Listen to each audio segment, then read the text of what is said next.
আপনি সাকিউবাসের নাম শুনেছেন? অদম্য মাথা নাড়লেন। না, শুনিনি।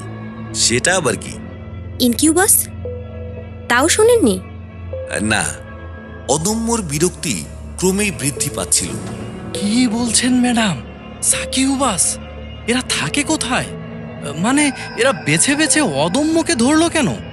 এরা নয়, এক বচন।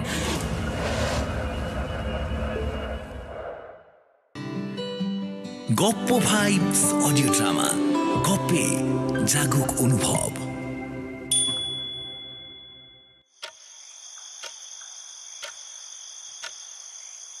শীতের মধ্যরাত। বাড়ির পাশের গাছগুলোর পাতার ভাঁজে ভাঁজে নিকষ ঠান্ডা অন্ধকার জমাট বেঁধে রয়েছে। ঘড়ির কাঁটার টিকটিক শব্দে এগিয়ে চলা ছাড়া